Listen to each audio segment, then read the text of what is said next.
Silakan duduk Bapak Ibu yang kasih dalam Tuhan. Selamat pagi semuanya. Bapak Ibu Saudara, kalau saudara sudah ikut DK, tentu saudara sering dengar kalau saya mengajarkan bahwa arti kata bertobat itu bukan hanya dari orang yang tadinya berbuat jahat jadi baik, bukan ya. Karena bertobat itu kata aslinya, bahasa aslinya adalah metanoia. Dan arti kata dari metanoia adalah perubahan cara berpikir. Ya, metanoia itu adalah perubahan cara berpikir. Kenapa? Karena apa yang kita pikirkan, apa yang kita percayai, itu yang akan kita katakan, itu yang akan kita putuskan. Keputusan-keputusan itu hasil dari apa yang kita pikirkan dan yang kita percayai, dan itu juga yang akan kita lakukan.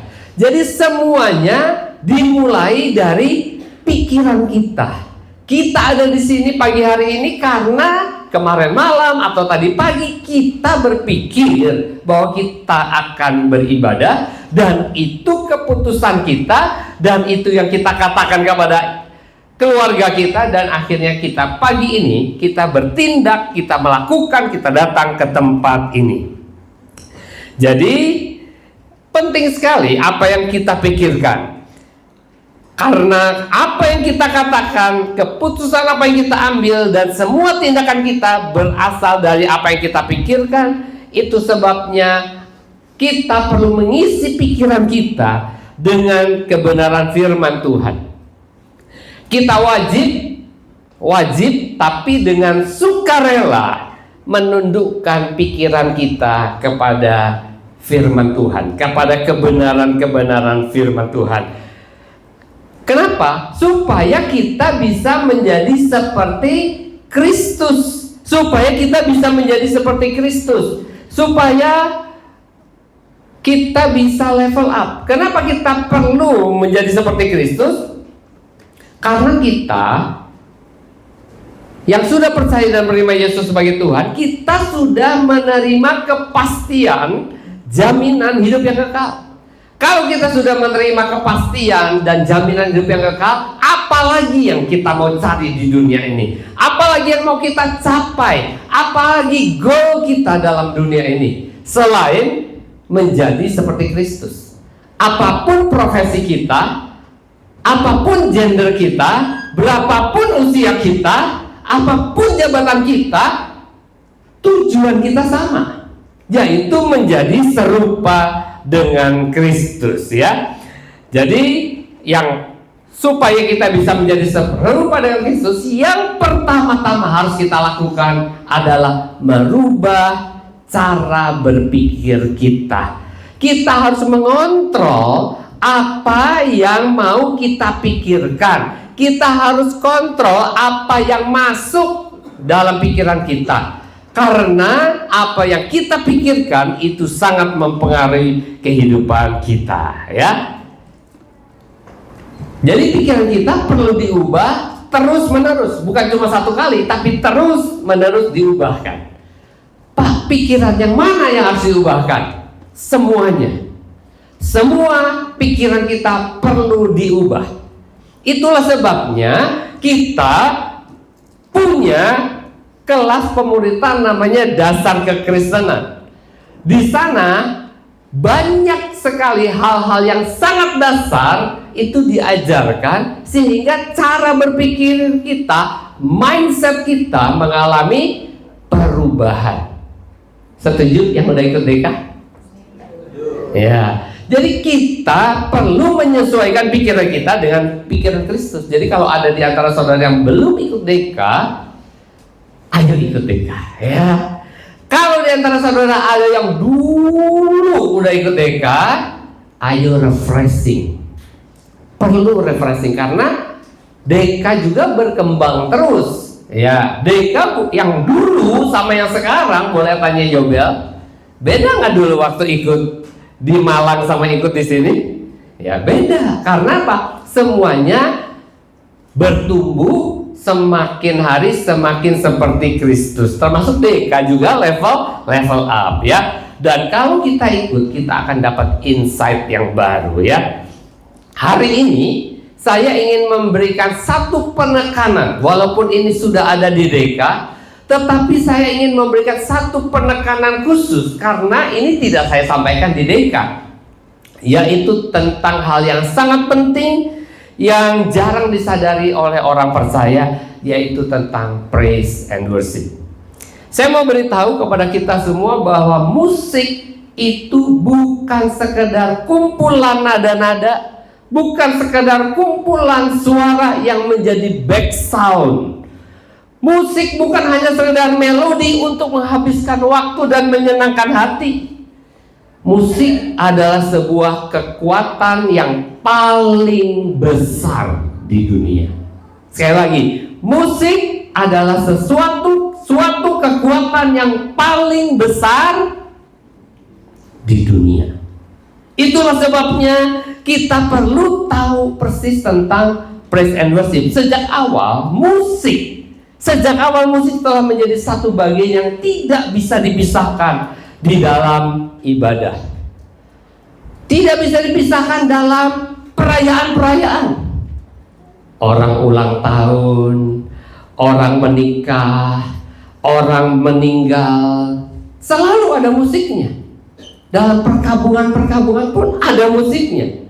Dan bahkan musik terlibat di dalam pemberontakan di Taman Eden.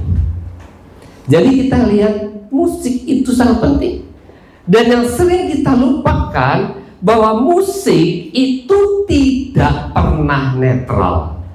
Musik tidak pernah netral. Musik itu akan membawa kita lebih dekat kepada Tuhan, atau sebaliknya, tanpa kita sadari akan menyeret kita semakin jauh dari Tuhan. Saudara, musik itu sudah ada sebelum dunia ini ada. Jadi sangat penting ya. Saudara ingat siapa WL pertama di alam semesta ini? Siapa pemimpin puji-pujian pertama di alam semesta ini? Kok tahu? WL pertama di alam semesta ini bukan manusia, tapi dia malaikat. Dan bukan hanya sekedar malaikat biasa. Alkitab mencatat dia adalah salah satu yang paling sempurna. Saya mau baca dari Yehezkiel 28 ayat 12, bisa ditampilkan? Yehezkiel 28 ayat 12. Hai anak manusia, ucapkanlah suatu ratapan mengenai Raja Tirus, gambaran dari Lucifer, dan katakanlah kepadanya, beginilah firman Tuhan Allah, gambar dari kesempurnaan engkau, penuh hikmat dan maha indah. Ayat 13. Engkau di Taman Eden, yaitu Taman Allah, penuh segala batu permata yang berharga, yaspis merah, krisolit dan yaspis hijau, permata pirus, krisopras, nefrit, lasurit, batu darah, malakit. Tempat tatahannya dibuat dari emas dan disediakan pada hari penciptaanmu. Kalau di dalam bahasa Inggris sedikit berbeda. Saya bacakan ya. Bisa ditampilkan ya? Ya, oke. You have been in Eden, the garden of God. Every precious stone was your covering. The ruby, topaz, and the diamond, the beryl, the onyx, and the jasper, the sapphire, the emerald, and the carbuncle, and gold. Perhatikan bawahnya ya. The workmanship of your timbrel and of... itu enggak selesai, itu ada sambungannya. Saya bacanya, the workmanship of your tambourines ya, and your flutes was prepared in you in the day you were created. Atau saya terjemahkan, rebana dan seruling telah disediakan di dalam dirimu pada hari engkau diciptakan. Jadi ketika Lucifer diciptakan, dia sudah diciptakan penuh dengan alat musik. beberapa teolog bilang dia bukan bermain musik, dia itulah musik. Dia memimpin penyembahan di hadapan tahta Allah, dan ketika dia jatuh dalam dosa, dia tidak kehilangan keahliannya, dia tidak kehilangan kemampuannya. Dia justru sekarang merusak musik dan memutarbalikkannya. Jadi saudara bisa lihat musik itu sangat powerful sekali. Dia punya kuasa, dan setan telah mempergunakan musik untuk mempengaruhi, untuk menipu, untuk menuntun orang jauh dari kebenaran firman Tuhan, jauh dari kebenaran Tuhan. Dan jika benar bahwa musik itu sudah ada di surga, dipakai untuk menyembah Tuhan, saya percaya hari ini di tempat ini juga musik juga harus dipakai untuk tujuan yang sama, yaitu untuk memuji Tuhan. Musik sejak awal tidak pernah diciptakan untuk hal yang lain. Pujian dan penyembahan hanya dipakai untuk memuliakan Tuhan, menyembah Tuhan. Tetapi sekarang kita lihat musik bukan hanya dipakai untuk Tuhan, tetapi dipakai untuk mengungkapkan perasaan kita kepada orang lain tentang cinta, mengungkapkan kemarahan kita, protes. Ya, banyak lagu-lagu yang menyindir pemerintah lah, lagu-lagu patah hati lah. Ya, semuanya itu diulang-ulang terus frasanya, kata-katanya, yang tanpa kita sadari itu semua membawa kita semakin jauh dari Tuhan. Dan kata-kata yang kita ucapkan tanpa sadari itu masuk terus ke dalam hati kita. Iblis itu tahu kekuatan sebuah lagu. Dia tahu bahwa melodi lagu-lagu itu lebih segampang ditangkap oleh orang dan dapat disenandungkan sepanjang minggu. Saudara dengar lagu baru di tempat ini, lagunya enak, menyentuh hati saudara, maka saudara pulang cari YouTube-nya. Saudara mulai dengarkan dan mulai setiap hari, entah pagi, siang, sore, malam, di kamar mandi, di mobil, di motor, di mana saja, saudara menyenandungkan lagu tersebut. Pernah saudara dengar firman Tuhan, pulang cari di Alkitab, lihat di YouTube, lalu sambil mandi, sambil naik mobil, sambil naik motor, sambil nganggur merenungkan firman Tuhan? Saya rasa tidak. Lagu itu yang direnungkan, lagu itu yang disenandungkan dalam hati kita terus menerus. Itulah sebabnya lirik, kata-kata dalam sebuah lagu itu sangat penting. Kalau itu salah dan kita ucapkan terus menerus, itu akan menjadi dasar kepercayaan kita, karena iman itu keluar dari perkataan kita. Dan apa yang kita katakan, kita dengar, itu jadi iman kita. Iman timbul dari pendengaran. Jadi kalau yang kita dengar itu lirik yang salah, dan itu terus menerus kita katakan, itu menjadi dasar kepercayaan kita, dan itu sangat berbahaya. Itu akan merubah mindset kita tentang Tuhan. Bisa salah kita mengenal Tuhan, konsep yang salah, dan kita bisa lihat karena itu begitu powerful, iblis berinvestasi sangat luar biasa di dalam bidang musik. Saudara bisa lihat sendiri berapa banyak biaya yang dipakai untuk industri musik. Alat-alat musik ini jangan dipikir murah. Ini puluhan juta, tapi ini belum yang bagus. Kalau saudara pergi ke gereja-gereja yang besar, itu alat-alat musik bilangannya bukan juta lagi, M. Jadi saudara bisa lihat betapa besarnya investasi setan di dalam hal musik, yang tujuannya sebenarnya untuk membuat kita jauh dari Tuhan. Nah, kita sebagai orang percaya, kita perlu merebut musik kembali untuk Tuhan. Nanti kita akan lihat lebih jelas. Kalau kita lihat musik-musik dunia, musik-musik dunia ini penuh dengan kata-kata pemberontakan, kata-kata yang sensual, ya, kata-kata yang penuh dengan sumpah serapah, kata-kata yang negatif. Tapi di dalam gereja juga banyak.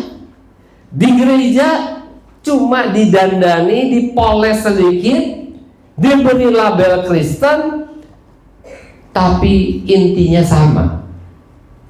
Liriknya tidak sesuai dengan firman Tuhan. Dan kalau kita mau jujur dan kita mau meneliti setiap lagu-lagu yang disebut lagu Kristen dan dinyanyikan di dalam gereja-gereja hari-hari ini, tidak semua memuliakan Tuhan.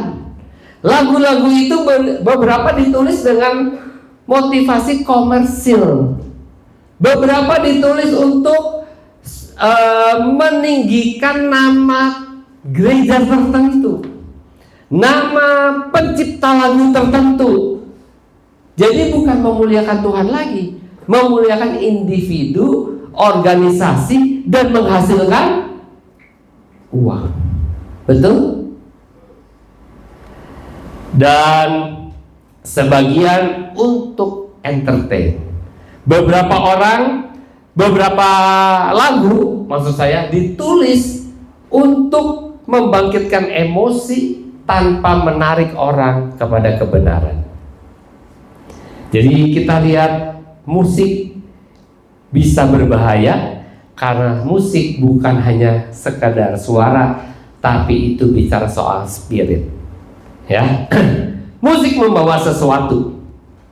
Kalau lagu itu diciptakan lahir dari kesombongan, lahir dari pemberontakan, dia akan membawa spirit itu ketika kita menyanyikannya. Jadi penting sekali siapa yang menciptakan lagu itu, untuk apa dia menciptakan semuanya itu. Karena kalau kita tidak tahu, ketika kita menyanyikannya tanpa sadar, kita tidak lagi menyembah dan memuji Tuhan di dalam roh dan kebenaran, karena dimanipulasi khususnya hanya dengan melodi-melodi yang indah dan enak didengar. Saudara dapat mendengarkan sebuah lagu dan berkata, "Pak, tapi lagu ini rasanya enak. Lagu ini membuat saya merasa dekat dengan Tuhan. Lagu ini bisa membuat saya merasa ada di dalam hadirat Tuhan." Tapi saya mau beritahu kepada kita, perasaan kita bisa berbohong. Perasaan kita tidak selalu benar. Perasaan itu bisa digerakkan oleh apa saja. Perasaan itu bisa digerakkan oleh film, perasaan itu bisa digerakkan oleh lagu cinta, oleh pidato, oleh stand up comedy. Perasaan itu bisa diaduk-aduk oleh apa saja. Jadi jangan kita mengandalkan perasaan kita. Perasaan ada di dalam hadirat Tuhan tidak berarti bahwa Tuhan pasti ada. Ya, itu kadang-kadang hanya perasaan. Ya, pertanyaannya bukan bagaimana membuat saya merasa, pertanyaannya apakah itu sejalan dengan firman Tuhan atau tidak. Jadi penting sekali kita meneliti lirik-lirik lagu yang kita naikkan. Apakah itu meninggikan Kristus, meninggikan nama Tuhan? Apakah lagu-lagu yang kita dengar itu membuat kita kepingin untuk lebih hidup kudus, bertobat, hidup benar? Atau kita hanya menikmati, bergoyang, menari, melompat, bertepuk tangan, rasanya senang, tapi keluar dari pintu gereja saudara tidak mengalami perubahan apa-apa dan tidak ingin semakin dekat dengan Tuhan. Lagu-lagu itu seperti obat bius. Jangan terpengaruh oleh perasaan. Narkoba, obat bius, itu bisa membuat kita juga merasa tenang, senang. Betul nggak? Dan kalau kita terikat dengan narkoba, maka kita akan cari terus narkoba. Berapapun harganya kita akan cari, karena itu membuat kita merasa tenang. Apakah dengan merasa tenang, damai, sejahtera waktu pakai narkoba, itu artinya kita dekat dengan Tuhan? Dan iblis pakai pujian dan penyembahan juga untuk hal yang sama, sehingga kita terbius oleh suasana yang seakan-akan memuaskan jiwa kita, sehingga akhirnya kita pergi dari satu konser musik rohani ke konser musik rohani yang lain karena cari suasana yang sama untuk memuaskan jiwa kita. Dan iblis tidak pernah keberatan kalau saudara seperti itu. Kalau saudara hanya mau memuaskan jiwa saudara dengan pujian dan penyembahan yang bagus, yang suaranya menggelegar, yang menggetarkan jiwa, saudara bisa dapatkan juga di konser-konser musik rock. Selama pemainnya profesional, alat-alatnya baik, lagunya enak, melodinya enak, dan saudara tidak memperhatikan lirik-lirik di dalamnya, maka semuanya itu hanya tipuan iblis supaya kita merasa sudah memuji dan menyembah Tuhan, tetapi sebenarnya itu tidak membuat kita menyembah Tuhan, dan Tuhan tidak tergerak sama sekali. Jangan-jangan gereja malah menyanyikan lagu-lagunya setan. Kenapa? Karena setan tinggal buat soundtracknya, kasih kata-katanya, diselewengkan sedikit saja, dan kita katakan itu terus-menerus, kita ucapkan terus-menerus, dan itu akhirnya membuat teologi kita menjadi salah. Iblis tidak muncul dengan tanduk dan trisula, tidak tampil dengan gigi seperti Dracula. Dia muncul dengan lagu-lagu rohani yang suaranya indah. Ingat baik-baik, iblis pun menyamar sebagai malaikat terang. Iblis pun menyamar sebagai Tuhan. Karena tujuannya iblis cuma satu, dia mau disembah. Dan supaya kita mau menyembah dia, dia harus seperti Tuhan. Dan kalau kita tidak hati-hati, kita pikir kita sembah Tuhan, kita pikir kita memuji Tuhan, tetapi sebenarnya kita menyembah dia.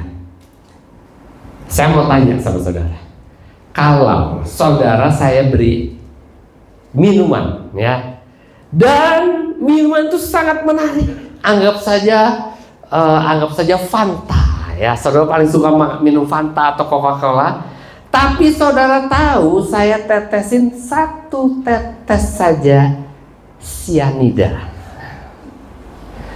dan saudara tahu, dan saudara sedang haus.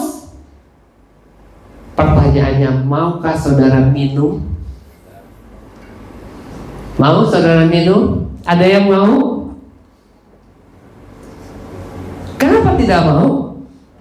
Karena walaupun kelihatannya menarik sekali, saudara tahu di dalamnya ada sesuatu yang akan mematikan saudara. Tetapi gereja hari-hari ini suka akan sesuatu yang bagus, menarik, dan sepertinya itu kebutuhan kita, tetapi kita tidak sadar bahwa di dalam setiap lagu yang kita nyanyikan ada setetes racun yang ditaruh iblis di dalamnya, yang membuat kita kehilangan makna dari pujian dan penyembahan. Kita minum lagu-lagu itu sama seperti kita minum Coca-Cola itu. Isinya bukan kita menyembah setan, bukan. Isinya cuma setengah kebenaran. Iblis tidak pernah bilang hitam itu putih. Kita pasti tahu. Iblis itu bapak pendusta, bapak segala dusta. Namanya juga bapak segala dusta. Tidak mungkin dia bilang hitam itu putih. Dia akan buat putih sedikit abu-abu, ya, sedikit ada bercaknya. Putihnya bukan broken white, tapi putih tulang, ya, sedikit. Tapi saudara minum terus. Jadi jangan remehkan kekuatan sebuah lagu. Itulah sebabnya iblis mempergunakan lagu-lagu dengan begitu presisi, dengan lagu-lagu yang begitu enak didengar karena dia ahlinya. Dan dia membuat generasi demi generasi menjauh dari Tuhan. Generasi-generasi tumbuh dengan lagu-lagu yang sudah tidak lagi sesuai dengan firman Tuhan. Anak-anak muda dimuridkan bukan lagi dari mimbar, tapi dimuridkan dari YouTube, dari playlist lagu-lagu yang mereka anggap itu enak didengar.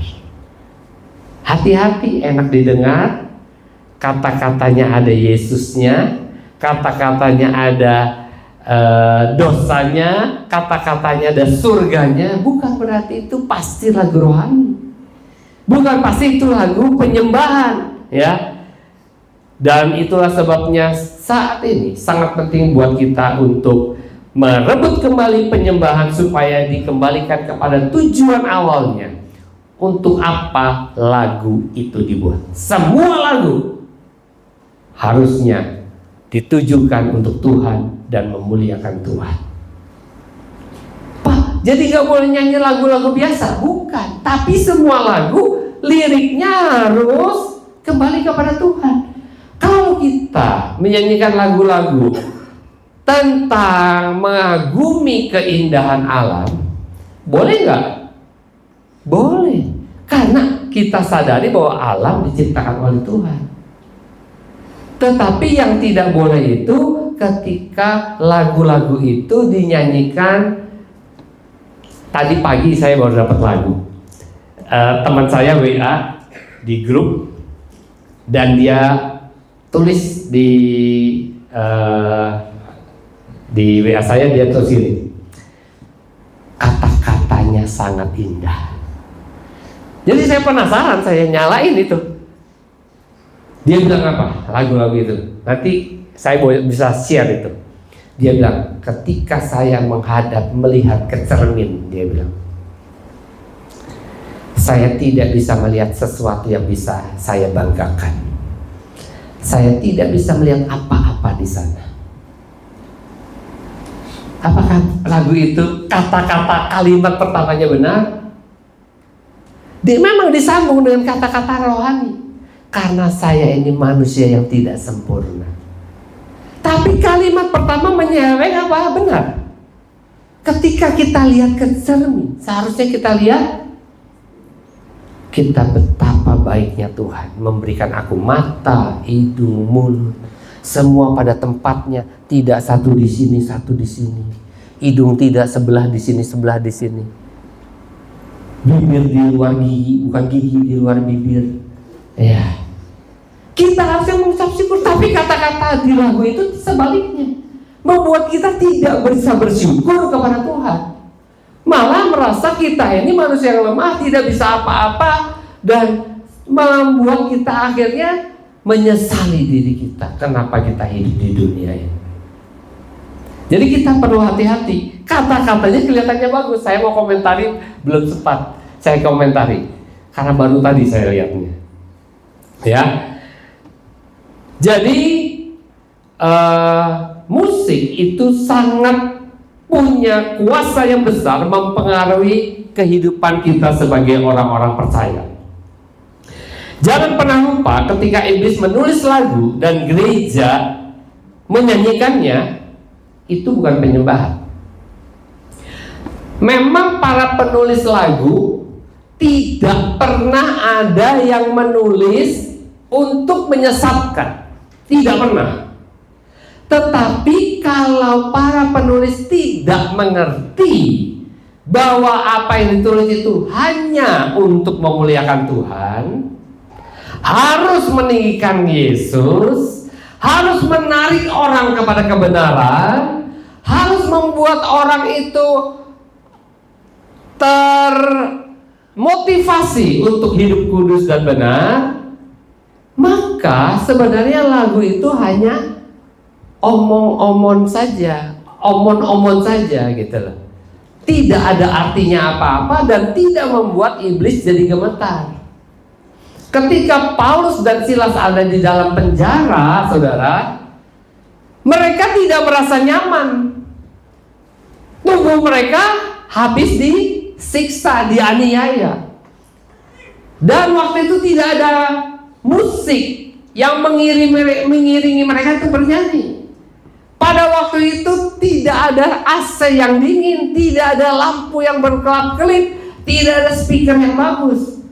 Semuanya tidak enak. Apakah perasaan mereka saat itu enak ketika mereka bernyanyi? Di penjara, dipasung, dirantai, semua badan penuh luka?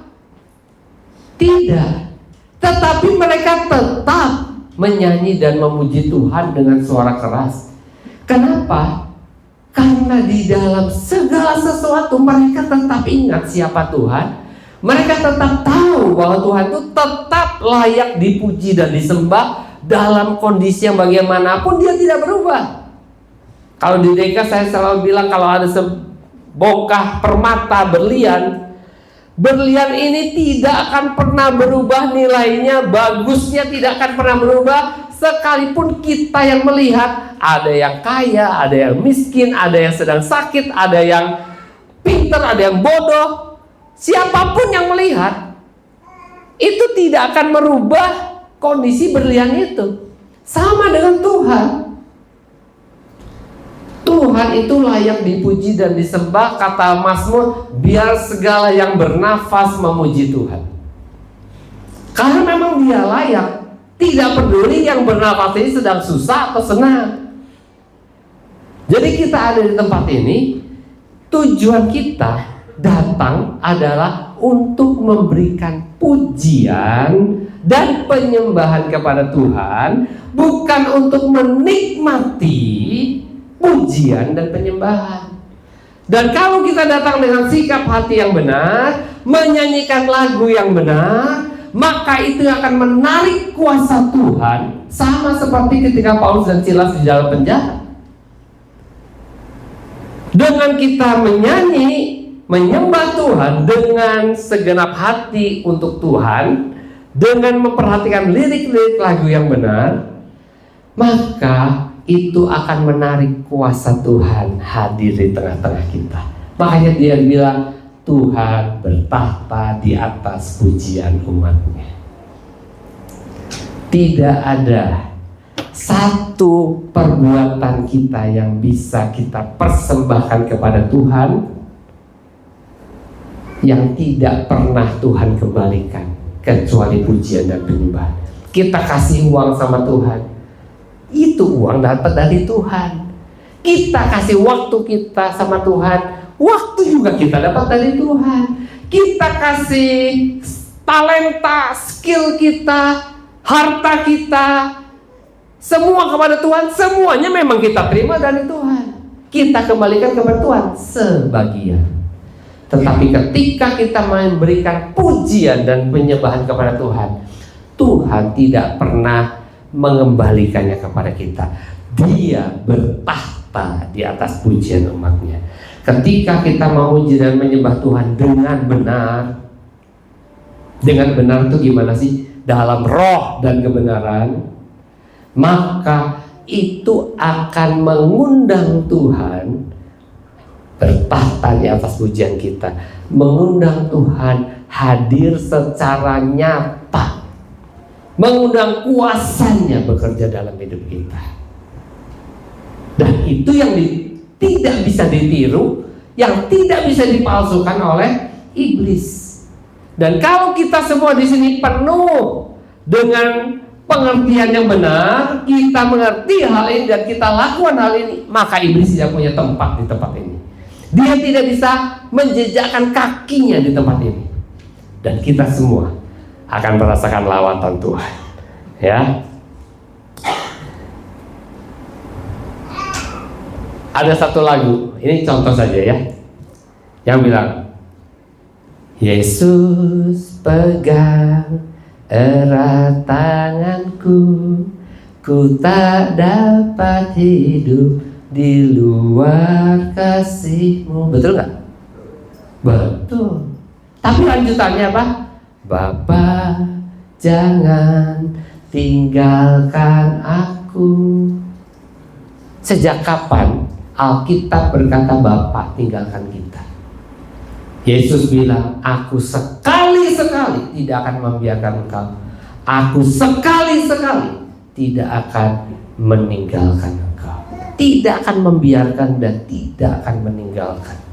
Dia tidak pernah. Nah, lagu-lagu seperti ini kelihatannya halus sekali, tapi kalau kita tidak hati-hati, itu bisa menyeret kita kepada konsep, waduh, aku nih barusan bohong, jangan-jangan Tuhan tinggalkan aku, terus kita kecelakaan, waduh, hukuman Tuhan dari aku. Semuanya jadi salah gara-gara konsep kita salah. Ya, kalau kita lihat Mazmur penuh dengan nyanyian pujian, tetapi didasarkan kepada kebenaran, kuasa Tuhan, kesetiaan Tuhan, belas kasihan Tuhan. Itu sebabnya banyak sekali lagu-lagu digubah dari Mazmur. Ya. Dan lagu-lagu yang digubah dengan benar itu menjadi lagu-lagu yang bisa dibilang everlasting song. Kayak contohnya lagu Joy to the World. Kenapa lagu itu spesial? Karena kalau saudara lihat liriknya dan lihat nada-nadanya, itu pasti inspirasi dari Tuhan. Maksudnya gimana Pak? Maksudnya gini saudara, lagunya kan bilang, Joy to the world, the Lord is come, do si la sol fa mi re do. Ya, dari do yang tinggi turun sampai do yang paling bawah. Joy yang dari atas turun membuat joy ada di bawah. Jadi lagu-lagu itu bukan hanya liriknya, tapi nadanya pun menginspirasi orang sehingga orang bisa lihat benar-benar. Makanya sampai sekarang lagu itu kalau dinyanyikan mendatangkan sukacita dan damai sejahtera di dalam hati kita. Ya. Lagu-lagu itu menyatakan pekerjaan Tuhan, pekerjaan tangan Tuhan. Dan lagu-lagu itu memberikan kebebasan, kemerdekaan buat kita. Itulah sebabnya mengapa ketika orang menciptakan lagu, dia perlu mengerti doktrin tentang musik. Musik itu punya doktrin. Dan karena lagu memiliki cara, lagu itu punya cara untuk melewati filter. Tidak seperti firman Tuhan, tidak seperti buku-buku. Kalau kita baca buku, tiba-tiba kita bisa berhenti dan kita bisa merenungkan ini benar atau enggak ya. Ketika kita dengar khotbah, sambil pendamping khotbah kita bisa berhenti sebentar, kita mikir, tadi ngomongnya salah kayaknya tuh. Bukan Petrus itu, mestinya Paulus itu. Kita bisa mikir gitu loh. Tapi kalau kita sedang menyanyi, emosi kita sedang ikut di sana, maka kita akan nyanyi terus tanpa memperhatikan lagi liriknya. Kalau saudara lihat di YouTube itu bagus sekali, ada banyak sekali contoh-contoh orang yang WL mimpin lagu tiba-tiba motongnya salah, akhirnya lucu sekali kata-katanya. Tetapi itu yang terjadi. Nah, Tuhan tidak mau seperti itu ya. Jadi lagu itu membuat kita tidak bisa berpikir ini benar atau salah. Jadi sebelum dinyanyikan harus dipikir dulu. Sebelum dinyanyikan, bukan waktu sudah dinyanyikan. Kalau sudah dinyanyikan tidak bisa difilter lagi. Itu sebabnya peranan para pemain musik, para WL singer itu sangat penting. Itulah sebabnya iblis, setan, dia banyak sekali mempengaruhi musik gerejawi supaya apa yang disampaikan bukan lagi kebenaran, tetapi yang disampaikan hanya hiburan yang menyenangkan hati. Penting apa yang kita nyanyikan. Kebenaran itu bukan opsional, bukan tambahan, tapi itu paling penting. Kebenaran itu harus ada. Kalau tidak ada kebenaran di dalam pujian dan penyembahan, maka pujian dan penyembahan itu bukan untuk Tuhan lagi. Dan kalau kita menyingkirkan kebenaran dari pujian dan penyembahan, artinya kita menyingkirkan Tuhan dari hidup kita. Karena di dalam hidup kita, kita tidak pernah lepas dari puji-pujian kepada Tuhan. Kolose 3 ayat 16. Hendaklah perkataan Kristus diam dengan segala kekayaannya di antara kamu, sehingga kamu dengan segala hikmat mengajar dan menegur seorang akan yang lain sambil menyanyikan mazmur dan puji-pujian dan nyanyian rohani. Kamu mengucap syukur kepada Allah di dalam hatimu. Dengan kata lain, biarkan kata-kata itu menjadi dasar ibadah kita. Jadi bukan sekadar nyanyi, tapi kita menyanyikan lagu-lagu pujian, nyanyikan firman Tuhan, nyanyikan kebenaran, nyanyikan kabar baik, sehingga orang yang mendengar imannya bertumbuh, pikirannya terbuka, sukacitanya melimpah. Ya, jadi next kalau saudara nyanyi, dengar lagu-lagu baru, walaupun enak, perhatikan baik-baik liriknya. Apakah ini benar? Apakah menarik kita datang pada Tuhan, meninggikan Kristus, menyadarkan kita akan dosa, menyadarkan kita akan kekudusan? Nah, kalau tidak, jangan dinyanyikan, sekalipun lagu-lagu itu ngehits, ngetop, dan sangat enak didengar. Ya, kita harus membangunnya seperti membangun di atas batu yang kokoh, bukan di atas pasir. Ya, kalau liriknya tidak sejalan dengan firman Tuhan, tidak peduli seberapa bagus musiknya, seberapa menyentuh hati kita sekalipun, enak didengar, itu bukan penyembahan tetapi penipuan, pemalsuan yang dusta yang dilakukan oleh iblis untuk kita. Ya, emosi, saya mau beritahu, emosi di dalam menyanyikan musik itu seringkali menipu kita. Tuhan, iblis tidak keberatan saudara emosi dalam memuji, menyembah, selama itu yang saudara katakan bukan pujian dan penyembahan yang benar, yang dinaikkan dalam roh dan kebenaran. Tetapi kalau itu benar, iblis tidak bisa tinggal di dalamnya. Saya bersyukur kita punya kelas-kelas pemuritan sehingga orang biasa dimuridkan. Dimuridkan artinya biasa kita ini memiliki hati yang teachable, mau diajar. Dan kalau kita mau diajar, kita belajar. Semakin hari kita bisa semakin level up, semakin hari semakin seperti Kristus. Ya, standar Alkitab untuk ibadah yang sejati itu gimana? Standar Alkitab untuk pujian dan penyembahan yang sejati, ibadah yang sejati itu bukan tergantung dari perasaan. Perasaan itu bukan patokan, perasaan itu bukan standar, perasaan itu bukan tanda bahwa itu dari Tuhan. Banyak orang bilang kalau terasa enak itu pasti benar. Tidak. Kalau terasanya ada kuasanya itu pasti benar. Iblis juga punya kuasa, hati-hati. Jika itu membuat saya terharu dan menangis, itu pasti dari Tuhan. Belum tentu. Istri saya nonton drakor nangis terus. Apakah dari Tuhan? Bukan, gitu ya. Dan pola ini telah merayap masuk ke dalam gereja. Banyak gereja menyamakan emosi dengan hadirat Tuhan. Kalau menangis, waduh, terharu berarti ada hadirat Tuhan. Ya, tidak, saudara ya. Jadi jangan sampai kita tertipu oleh si jahat, ya.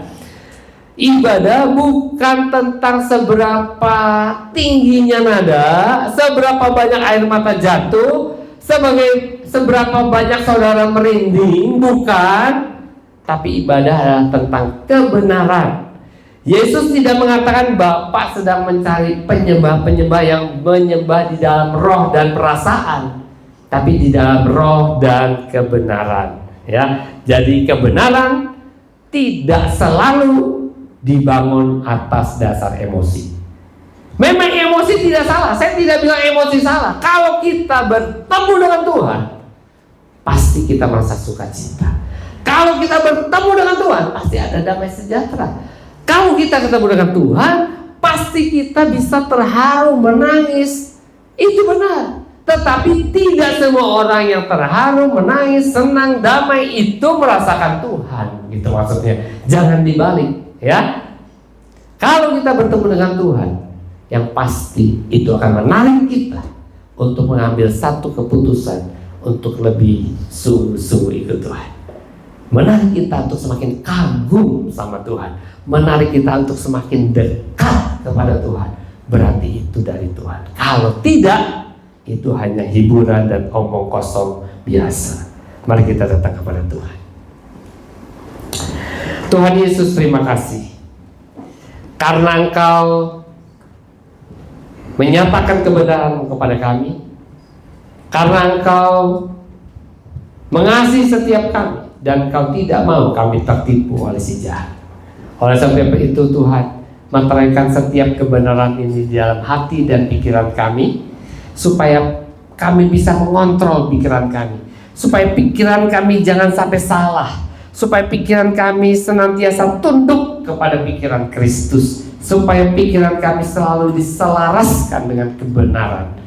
Kami menyerahkan hati kami ke dalam tangan Tuhan. Berikan kepada kami kepekaan untuk melihat kebesaran Tuhan.